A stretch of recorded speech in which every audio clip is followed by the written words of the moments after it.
First off, let me introduce myself. My name is Ahnika Barber. I'm 16. I go to school in Fort Langley. I'm pan-romantic and I'm pansexual. Yeah, that's kind of strange, right? Like, have you ever heard anybody introduce themselves like that? Exactly. But have we ever stopped to think about why we think that's strange? Like, why is it when I introduce myself, the first 3 things I say are standard and the last 2 are weird? You know, why is it that when I stick these labels on myself, we get uncomfortable? From the minute we can comprehend the messages the media sends us, until the day that we can't, we're told that labels for ourselves are unacceptable. They're attention-seeking. We should just drop the self-identifiers and be ourselves. Namely, the ourselves other people want us to be. This idea is fed to us through the media, through TV, books, film, and tabloids. It's given to us through the speech of people who aren't in the LGBT community and the people who are. LGBT people who are ultimately comfortable in their identity, who turn around and project their experience onto other people. Now, this isn't necessarily their fault, and the reason why I'll get into in a minute, but this isn't played up to be a huge issue. If you're not educated on or even aware of said issue, you might not think the concept of anti-label culture is a thing, much less a problem. But to see it's prevalent, all you gotta do is look at the representation of LGBTQ people in the media. Look at the representation of lesbians. Always either butch or lipstick on one end of the spectrum or the other. Always either man-hating or in need of the right man to fix her. Or look at the representation of gay men, right? Flamboyant purse puppies of straight girls, destructive self-hating homewreckers, or ultra-masculine with boatloads of internalized homophobia. So, in turn, men who remotely fit these stereotypes are afraid to be themselves, lest perpetuating a TV stereotype, or seeming gay. And then transgender characters. Deceitful, deceptive, ultimately hateful, and bisexual characters. The small amount that there is anyways, who think labels are for soup cans, or who never engage emotionally, but just sexually with the same gender for the viewer's pleasure, quote unquote. So it's created a culture of labels being a hush-hush touchy subject within the LGBT community. And it affects everybody. Even I catch myself thinking, why would they need to call themselves that? I mean, wouldn't blah, blah, blah suffice? So it's something that LGBT people internalize.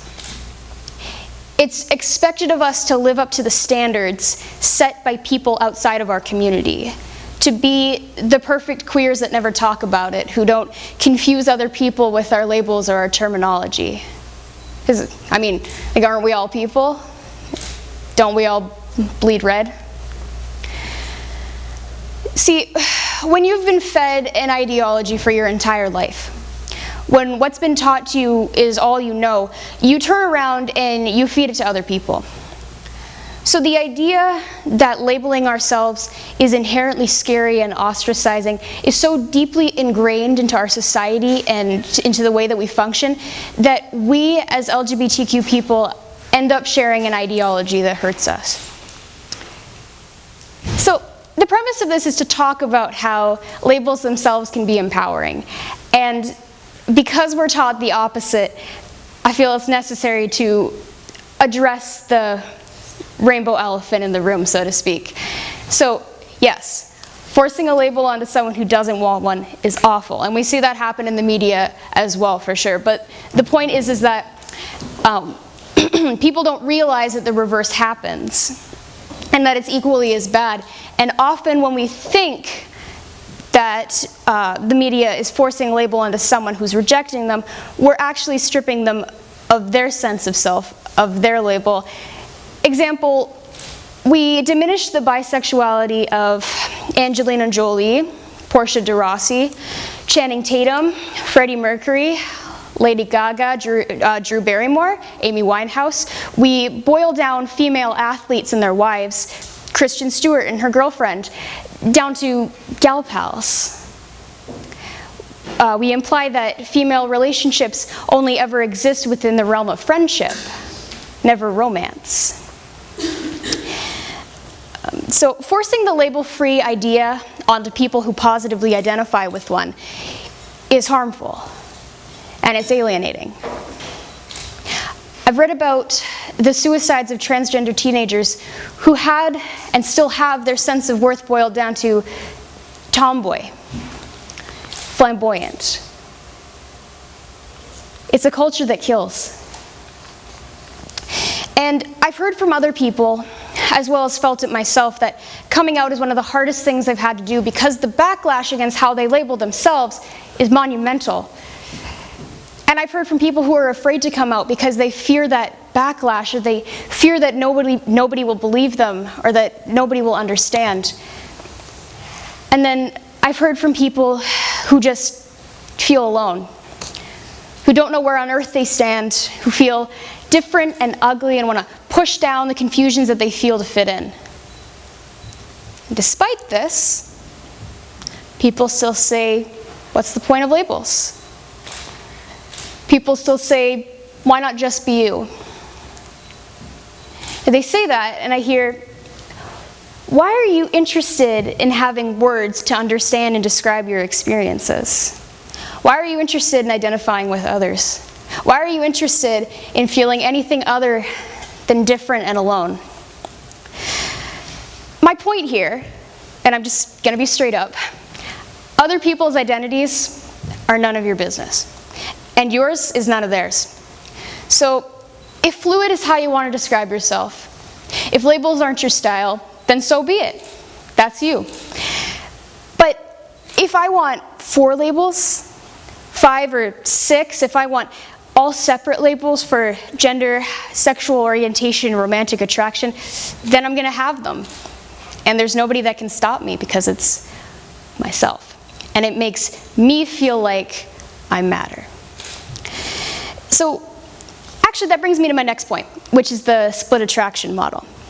Basically, the split attraction model says that sexual and romantic orientation / attraction isn't inherently mutual. So because of that, you might hear people call themselves biromantic asexual, or panromantic heterosexual, or aromantic homosexual. So then the question that's brought up is, why should you make sex a part of your identity?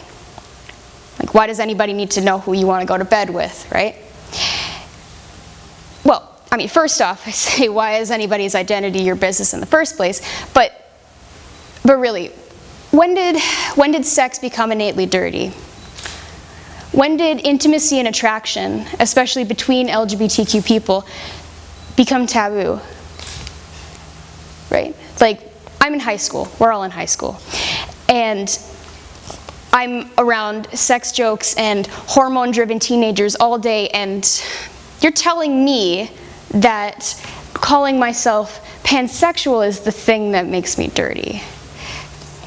Right? Like, that's what turns people off of labels. That's what pushes LGBTQ people further into the closet. Having an identity isn't dirty. Being attracted to the same gender or to multiple genders, that doesn't make you dirty. Sex doesn't decimate your value.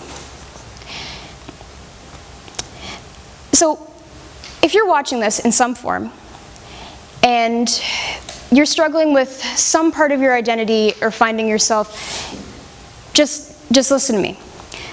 Anti-label culture doesn't have to make your journey negative. Actually, let me elaborate on that. When you're aware of the existence of anti-label culture, it doesn't have to have the power to make your journey in finding yourself negative. Your identity is determined by you and yourself only. People's perceptions of you and how you label yourself, that doesn't undermine your worth. Indecisiveness, doubts, and confusions in yourself don't undermine your worth. Your worth is caged in by every aspect of your personality and your identity that makes you who you are. Nobody can touch that.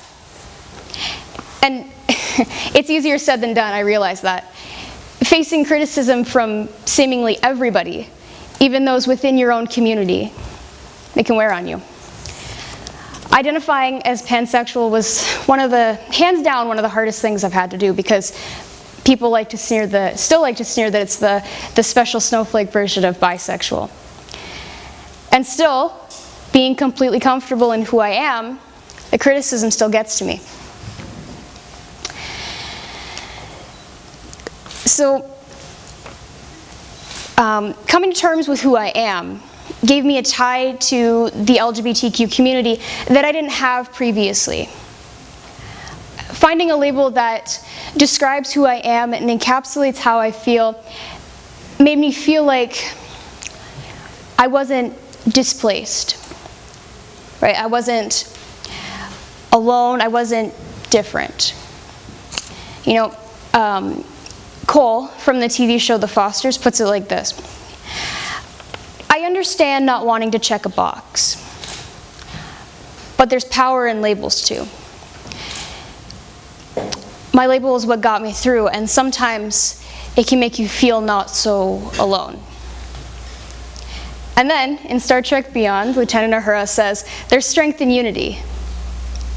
And there is. There is strength in community. There's a strength found when you're able to connect to people like yourself, when previously you thought yourself hopeless. So, you can say I'm putting myself in a box all you want. You can say we're all putting ourselves in boxes. But for me, finding a label was more like climbing out of a box. So, pansexuality isn't my shackles, but it's the key that unlocks them. And I know so many other people that feel the same way. So, if you've kept the same label for years, or if you change it every day, if you're set on one, or if you're still looking, if you call yourself bisexual or panromantic or straight or gay or lesbian, if you're transgender or non-binary or agender, bigender, gender fluid, the LGBTQ community was built on the backs of queer, trans women, sex worker, drag queens of color. That's a whole lot of labels. And they built our community, so I'd say they're valid. Now, through this whole speech, through my 16 minutes or so of talking, if you still hold the idea of what's the point of labels and why not just be you, well, there's really not much more I can say. But I'd just like to say, be accepting. Accept other people's choices and just let people be happy.